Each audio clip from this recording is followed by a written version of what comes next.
여러분 안녕하세요. 찾아가는 새벽기도 시카고 예수사랑교회 조선영 목사입니다. 오늘도 변함없는 주님의 은혜와 평강이 저와 여러분의 삶의 종일 풍성하기를 기도합니다. 오늘 말씀은 이사야 43장 1절에서 7절까지 말씀입니다. 제가 읽어드리죠. 그러나 이제 야곱아, 너를 창조하신 주님께서 말씀하신다. 이스라엘아, 너를 지으신 주님께서 말씀하신다. 내가 너를 속량하였으니 두려워하지 말아라. 내가 너를 지명하여 불렀으니 너는 나의 것이다. 내가 물 가운데로 건너갈 때 내가 너와 함께하고 내가 강을 건널 때에도 물이 너를 침몰시키지 못할 것이다.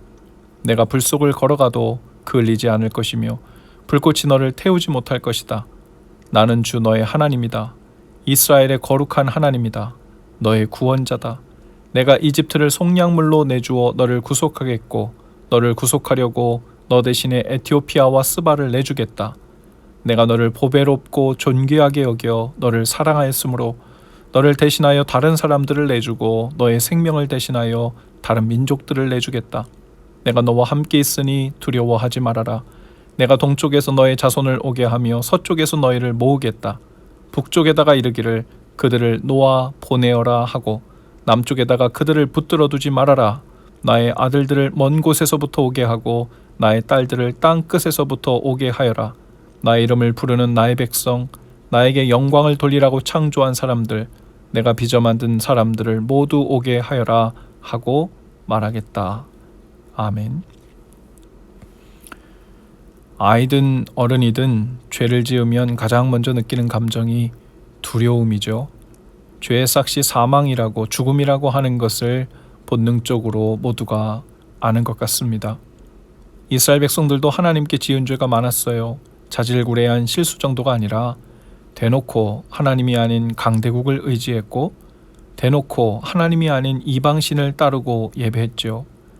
그리고 하나님의 징계에 대한 소식을 들었고 동시에 하나님께서 보내실 구원의 소식도 함께 들었습니다. 그러나 이스라엘은 지금 걱정만 앞섭니다. 징계를 받아 아주 망해버리고 아주 죽어버리는 것이 아닌가, 하나님이 우리를 잊으시는 것은 아닌가 하는 두려움에, 그 걱정에 온통 걱정과 근심이 가득했지요. 하나님은 43장에서 거듭해서 이스라엘에게 구원의 약속을 주시며 안심시키십니다.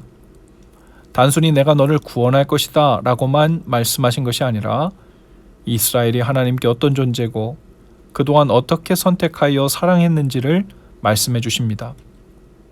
하나님은 이스라엘에게 몇 가지 중요한 사실을 상기시켜 주시고 계시죠. 먼저 1절입니다. 너를 지으신 주께서 말씀하신다. 내가 너를 속량하였으니 두려워하지 말아라. 내가 너를 지명하여 불렀으니 너는 나의 것이다 라고 하십니다. 세상에 어느 신이 한 민족 한 백성을 향하여 이렇게 구체적으로 사랑을 고백할 수 있을까요? 이런 의미죠. 기억해라. 너는 내가 지었다. 그러니 내 것이다. 내가 너를 콕 지명해서 부른 것이다. 그러니 너는 걱정할 것 없다. 요즘 말로 너는 나의 최애이다. 걱정할 것 없다. 이런 뜻이죠. 2절의 말씀을 읽는 동안 하나님께서 과연 이스라엘 백성을 이렇게 사랑하셨지 하는 그런 몇 장면들이 스쳐갔어요. 이렇게 시작하죠. 내가 물 가운데로 건너갈 때 내가 너와 함께하고, 이스라엘 백성이 홍해 한가운데로 지날 때 하나님이 물을 막아 세우셔서 함께 건너가신 장면이 떠오르죠. 또 내가 강을 건널 때에도 물이 너를 침몰시키지 못할 것이다.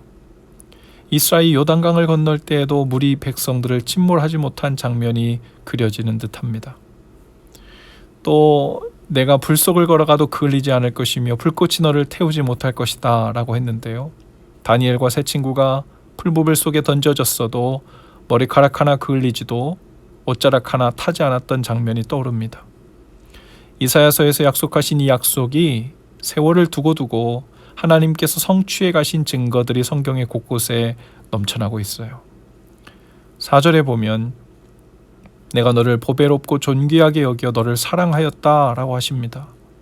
이들이 동쪽이든 서쪽이든 북쪽이든 포로가 되어 갔더라도 그들을 돌려보내라, 그들을 놓아보내라 라고 말씀하실 것이라고 하십니다.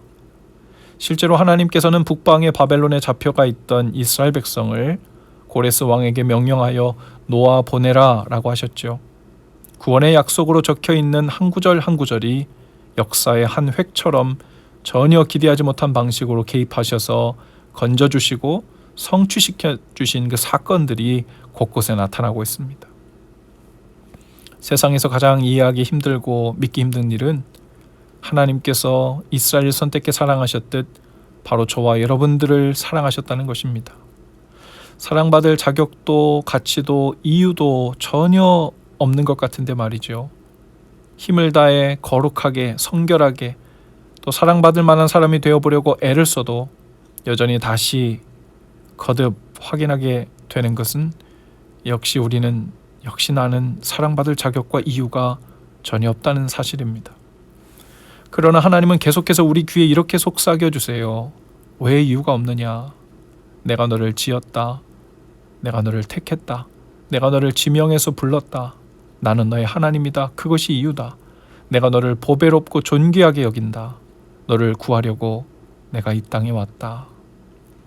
42장에서 메시아에 대한 예언이 고레스 왕을 지칭하는 동시에 장차 오실 완전한 메시아 예수님을 의미했듯이 오늘 우리가 읽은 43장 7절에서도 동일하게 이중적인 의미의 이스라엘이 소개되고 있어요. 나의 이름을 부르는 나의 백성, 나에게 영광을 돌리라고 창조한 사람들, 내가 빚어 만든 사람들을 모두 오게 하여라. 이제 이 구원의 약속, 사랑의 고백을 받은 대상은 혈통적인 이스라엘 백성만이 아닙니다. 확장됩니다. 나의 이름을 부르는 나의 백성들, 내가 빚어 만든 사람들을 모두 오게 하여라 라고 말씀하시죠. 로마서 10장 13절에 보면 바울은 이 약속을 이어받아 로마에 있는 이방인들을 향해서도 이렇게 말합니다. 누구든지 주의 이름을 부르는 자는 구원을 받으리라. 오늘 이스라엘 백성들처럼 마음의 불안과 걱정과 두려움과 떨림이 있는 모든 분들에게 주시는 성령님의 음성이 있습니다. 오늘 우리에게 주시는 주의 음성으로 들으실 수 있기를 바랍니다. 너는 내 것이다. 내가 지은 나의 것이다. 나는 너의 하나님이다. 너는 보배롭고 존귀한 나의 딸이다. 나의 아들이다. 내가 너를 지키고 보호할 것이다. 그러니 그 무엇도 너를 해하지 못한다. 나의 이름을 부르기만 해라. 내가 듣고 달려가 너와 함께 할 것이다. 기도합시다.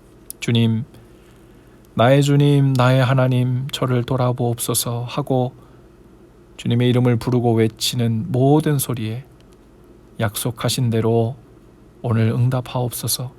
그 사랑과 풍성한 위로를 풍성히 얻는 날 되게 하옵소서. 예수님 이름으로 기도합니다. 아멘. 여러분 오늘도 예수 사랑으로 화이팅입니다. 내일 아침에 다시 찾아뵙지요.